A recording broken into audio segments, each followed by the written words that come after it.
Hi, in this class today, we're going to go through some laboring and birthing positions that can really support your body and your baby in labor and to help baby get into good positions in order to birth, and also to help you with managing pain, working through contractions, and also making sure that you rest really well in between contractions.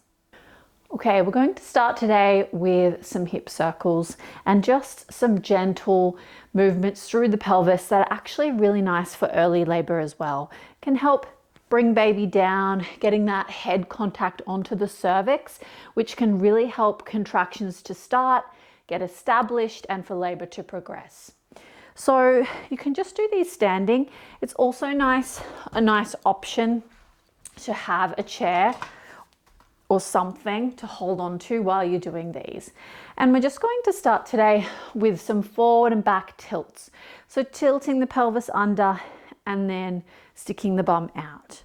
So we can bring the bum under and stick the bum out. And a lot of women find that they do these quite naturally anyway. You might feel the urge to just sway and move the pelvis in early labor. What we want to do is not exhaust ourselves though by thinking, oh, I've got to move through all these different positions to get labor going. So gentle movements and then plenty of rest. Okay, let's try some side to sides now. So just shifting the weight into one hip and then the other. I've got the birth ball here as well, just to show you a few options. It's not necessary, but if you have one, or you know that you'll have access to one in the place that you're birthing, then it can be a nice tool as well. Nice. Now let's take some full circles. So you might want to take the feet a little bit wider, and we're just circling, nice big circle in one direction.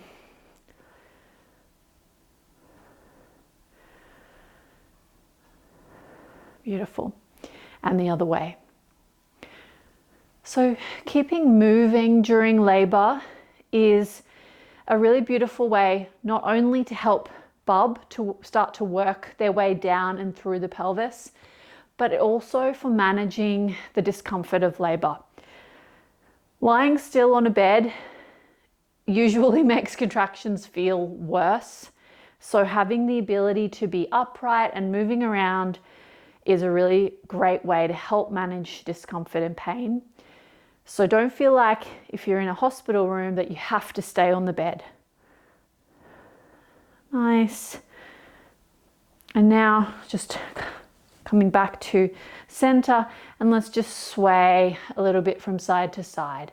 So shifting the weight into one foot and then the other, a little bit different to the hip lifts.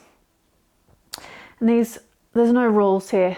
You can really just move between whatever feels nice and just getting that movement happening through the pelvis.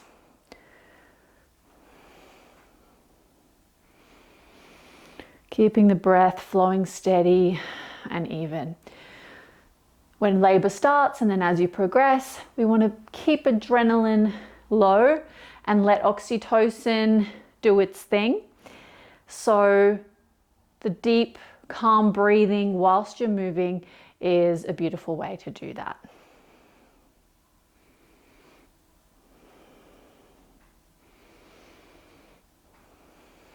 Okay.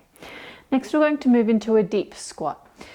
So in labor and birth, I like to do a supported squat, deep squat. So here you can hold onto a chair and coming down into a squat position, and you can absolutely have the heels propped up. You can use a cushion, blocks, a blanket, just using my mat here, and that just takes a little bit of the ankle mobility requirement out of it.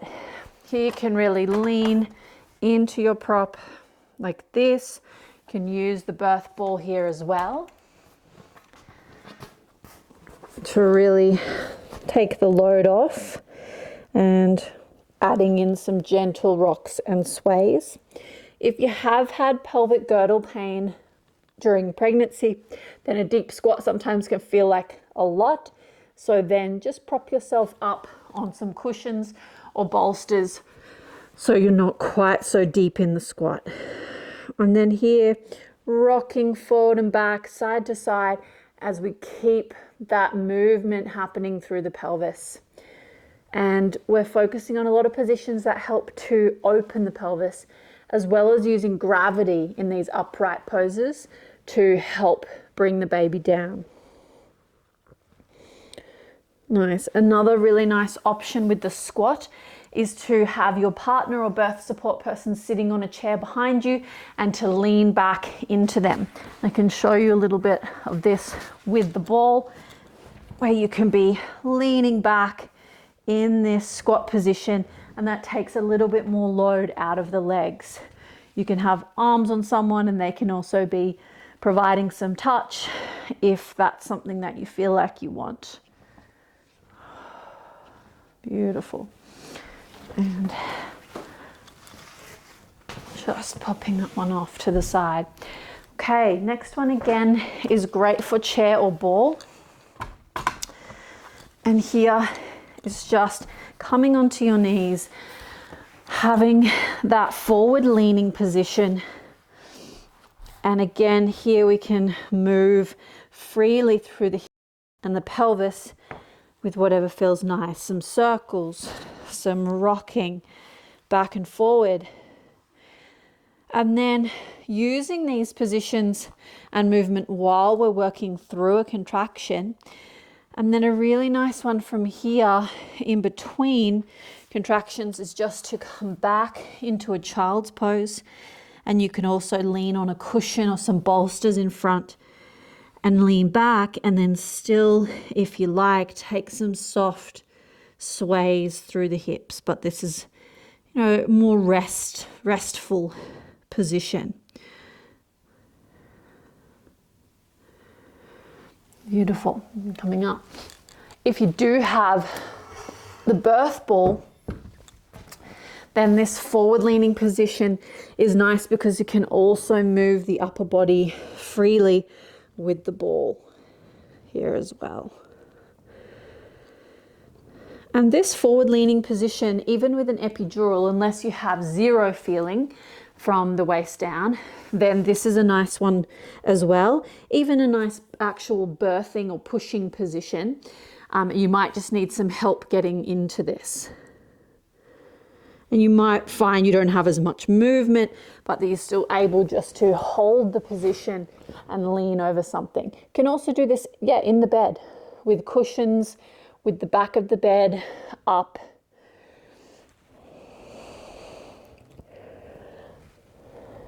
And that one is really lovely as well. Now, just the all fours position on the floor. This is a really classic laboring and even birthing position, and just allows so much movement as well. We can circle, we can rock back and forward.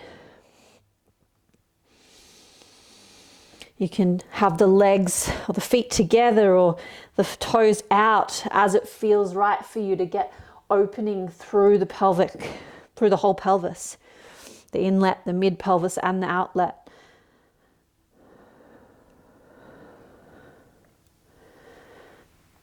I definitely found this a great position, especially in early labor, as I was just getting used to the contractions ramping up. Lovely. From here, we're going to try a kneeling position. So again, I like the ball or the chair for support. We'll bring one foot forward into like a lunge position. And this is another nice one for helping the pelvis to open. And then you can just take support with the upper body on the chair or the ball. Again, the ball is nice because we can rock and move.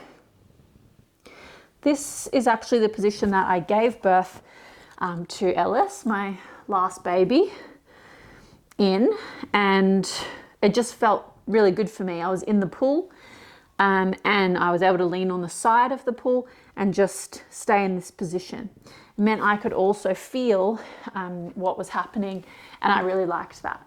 So this can be a nice one as well. I like this as an option for a pushing position because it's not as much load down on the perineum as like a deep squat. So it felt a little bit more controlled for pushing. Another nice variation you can try is opening that hip out to the side. And again, you can also lean forward onto your support.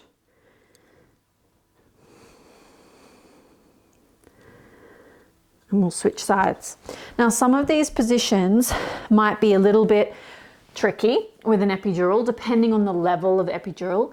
Ideally, you should still have some sensation and movement in the lower body, but often that isn't the case. If you do, you can still try some of these positions, but just get someone to be there to support you a little bit more.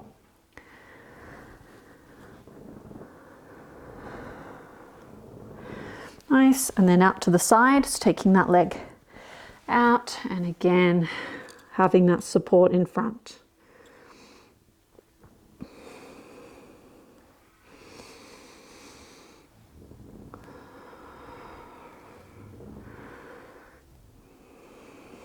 Lovely. So another really nice position to try, and this is a really good one for resting in between contractions. Or if you do have an epidural or quite a lot of pain medication on board, then this one can be really good too, is the side lying. So coming down on your side and just resting on your arm, you can have a cushion underneath. And then, I don't have one handy, but a pillow between the legs or a peanut ball is really nice, that it keeps the pelvis quite open here. Or you can just get someone to stack a bunch of cushions between your knees. And again, great for epidural because it keeps that pelvis open. It's not as sort of limiting as lying on the back with legs up, which gravity is not helping us there to bring baby down. So this side lying position can be a really nice alternative there to try. Lovely. And pressing back up. Beautiful. So we do have a lot of evidence that now that gravity can really help, that upright birthing positions and being able to move really does help baby to descend and make that contact with the cervix and then work the way through the pelvis. And like I said, can also be a really useful tool for pain management. In hospitals, because there is a bed, we often think we have to be on the bed. So unless you do need to be on the bed because you've had an epidural or there is specific monitoring that needs to happen, you do not have to be on the bed. You can use the bed as well to lean on. You can do a lot of these positions on the bed, but you can also move around the room, have a mat set up, have your ball, and be doing a lot of these positions. So again, they're not prescriptive. There's many others that you can try, but these are just a few that can support you during labor. And it's good to have a practice beforehand so you can feel prepared and like they're the tools there for you to use when the time comes. All right, I hope that was helpful. Thanks for joining me, and I'll see you soon. Bye.